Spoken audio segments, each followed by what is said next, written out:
Alzheimer, la prévention par l'alimentation. Sais-tu que 80% des cas de démence pourraient être évités grâce à notre alimentation? Nous allons découvrir ensemble comment 3 nutriments essentiels protègent notre cerveau. D'abord, parlons de l'ampleur du problème. Aujourd'hui, il y a 900 000 personnes touchées par Alzheimer en France, par la maladie d'Alzheimer. 80% de ces 900 000 cas étaient évitables grâce à une alimentation adaptée. En fait, il y a tellement peu de nutriments aujourd'hui dans notre alimentation que le risque de développer Alzheimer est multiplié par 4. Mais c'est fou. Bonjour à toutes et à tous, je suis Alain Bellost, géobiologue, bioénergéticien, expert en santé cellulaire et spécialiste de l'inflammation. Je suis aussi le fondateur de la méthode Les 4 piliers de la pleine santé que sont la géobiologie, la bioénergie, c'est-à-dire les soins énergétiques. À la base de la bioénergie, c'est la médecine traditionnelle chinoise. La gestion du stress et des émotions. Et le 4e pilier, c'est l'alimentation anti-inflammatoire. Mais tout d'abord, qu'est-ce que la maladie d'Alzheimer? Alors c'est une maladie neurodégénérative, c'est-à-dire que ça touche le cerveau. C'est une forme de démence qui affecte le cerveau petit à petit, progressivement, pas à pas. Et on va vers un déclin cognitif, c'est-à-dire qu'on a des pertes de mémoire, des troubles de l'orientation, des troubles du langage. On peut aussi avoir, c'est ce qu'on appelle de la démence. Donc rien de très réjouissant. Mais les bonnes nouvelles, c'est qu'on peut faire quelque chose avant qu'il soit trop tard.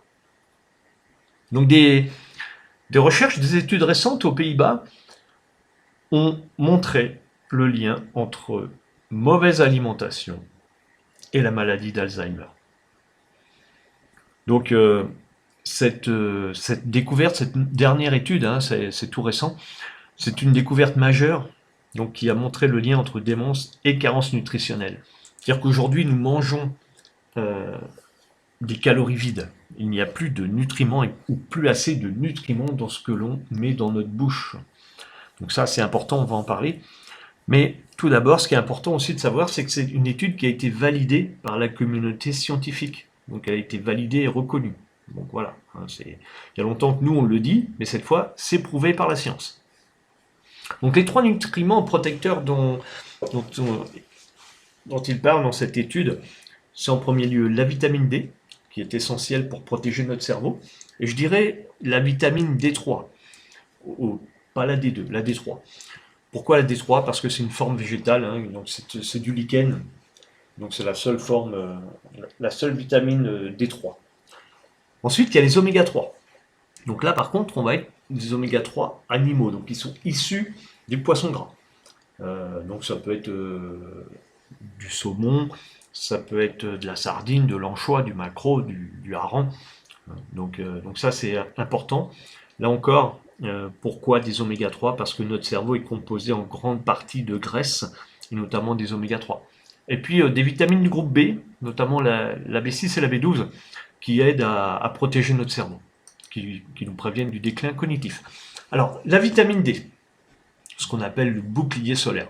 Souvent, on nous dit qu'il faut s'exposer aux rayons du soleil pendant l'été. Oui, très bien. Idéalement, c'est exposer une grande partie du corps. Si vous êtes complètement habillé, ça ne fonctionne pas bien.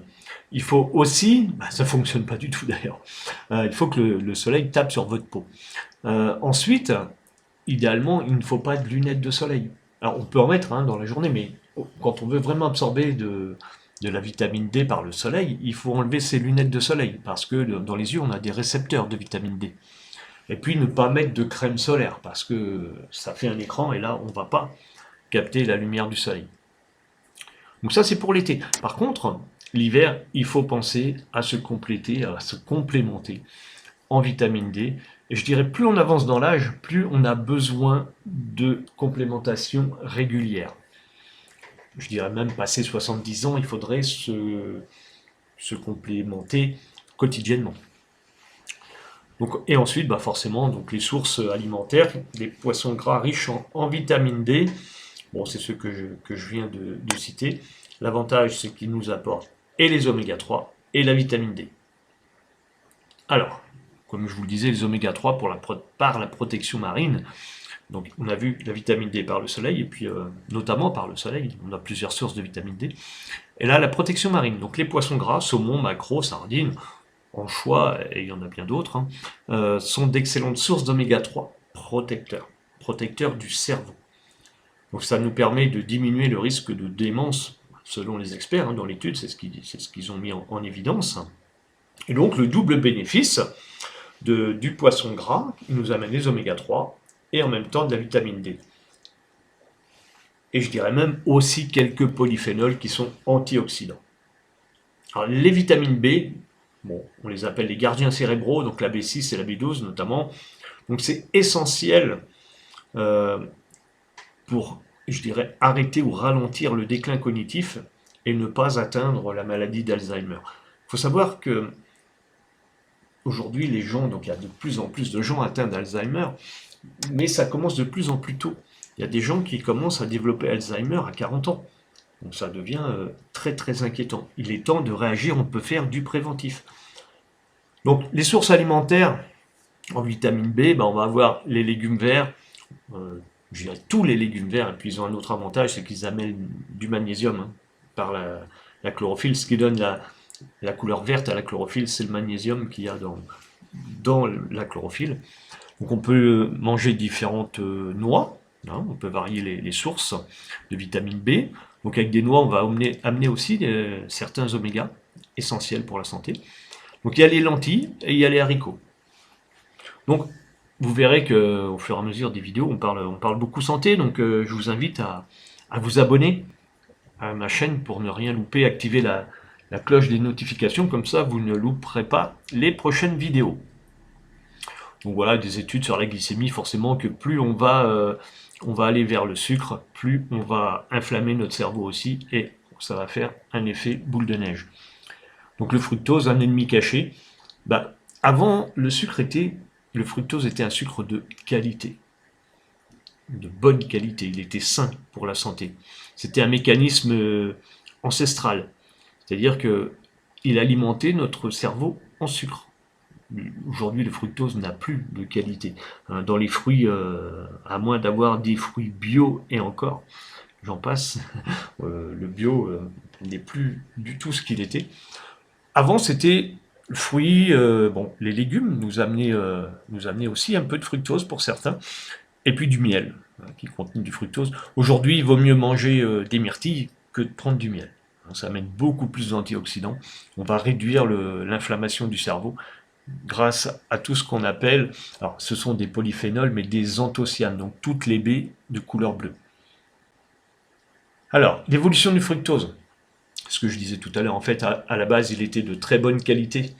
Il améliorait la qualité de notre cerveau. On pouvait se concentrer beaucoup plus. On avait moins de brouillard cérébral.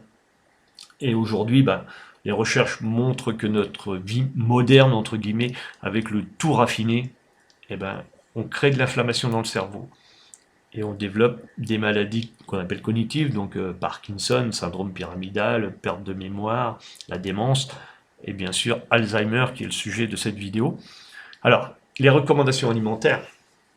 Donc nous, chez Destination Centenaire, on va vous recommander de consommer des poissons gras. Saumon, maquereau, sardines, anchois, tous les poissons gras. Le saumon a un petit avantage sur les autres, mais un inconvénient. Donc c'est toujours l'équilibre. L'inconvénient, c'est qu'il peut contenir plus de métaux lourds que les plus petits poissons, mais l'avantage, c'est qu'il amène de l'astaxanthine. Et donc ça, c'est très très bon pour la santé, notamment pour lutter contre les cancers. Ensuite, il faut privilégier les légumes verts, donc qui sont des sources de vitamines B6 et B12. Pas que ça, mais notamment là, c'est là qu'on va en trouver le plus. Et puis intégrer des noix et des légumineuses dans nos repas quotidiens. Alors, stratégie de prévention, l'exposition solaire, comme je l'ai dit tout à l'heure, une alimentation équilibrée, donc il faut changer son alimentation petit à petit.